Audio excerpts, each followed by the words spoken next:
Good everyone and welcome to this class. In our first topic we talked about the natural keys, and today we shall be talking about the accidental keys. We talked about in our first topics that there are 12 musical keys and 7 naturals, 5 accidentals. Now we had this during our last topic.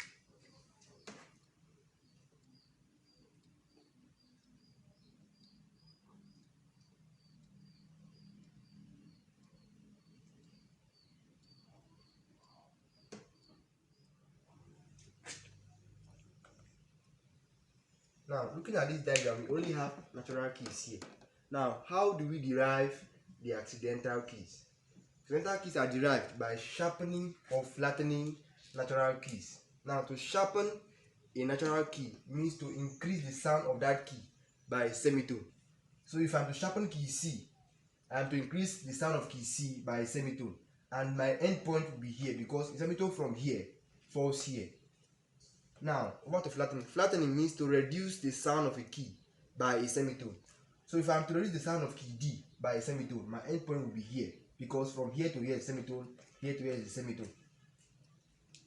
So if I'm sharpening key C, I will say, okay, when sharpening key C, I will add the sharp sign, which is this, to key C to have the name of this first accidental key. Now I am writing the sharp sign at the top right corner of the sharpened key. So the name of this key will become C sharp.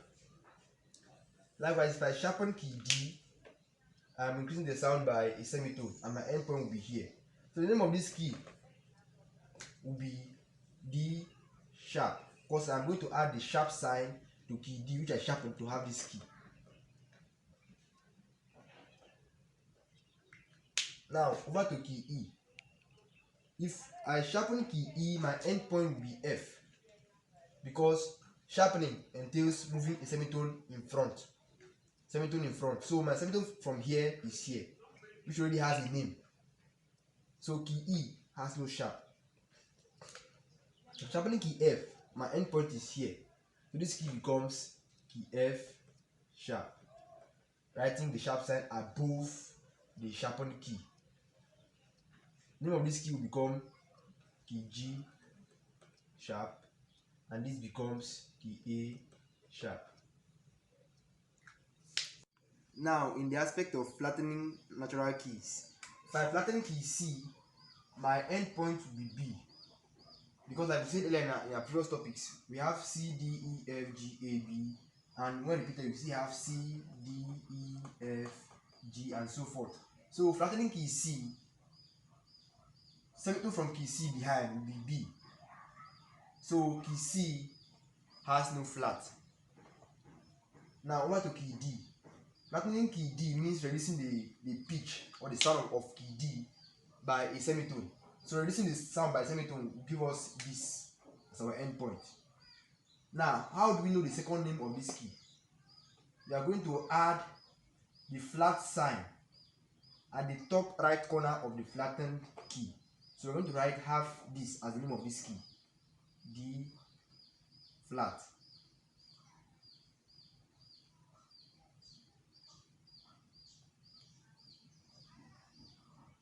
Now, over to key E. By flattening key E, I'm reducing the sound by a semitone. So reducing the sound of E by semitone, this will be my endpoint. So the name of this key will become what? E flat. Writing the flat sign at the top right corner of the sharpened key. Now over to key F. If I flatten key F, my endpoint will be key E. So key F has no flat because from key F to key E is semitone. Now over to key G.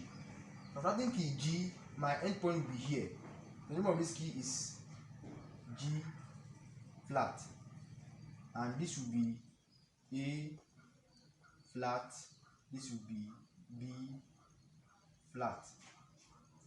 From this explanation, you can see that each of these accidental keys has 2 notes each.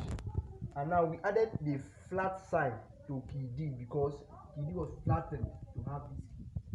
We added the sharp sign to key C because key C was sharpened to have this key. So now, since key C is sharpened and it ends here, key D is flattened and it ends here, this key now has two names, likewise other accidental keys. As we talked about repeating in our previous topics, if this is also repeated, we'll have this.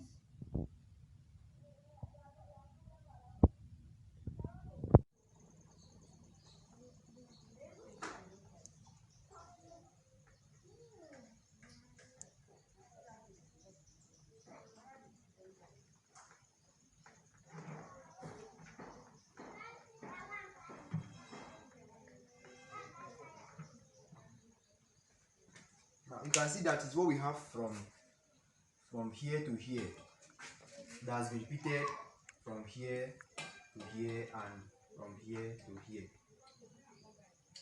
As we discussed in our previous topic, since these keys are repeated, they cannot have the same name. So numbers are assigned to them to make them look different.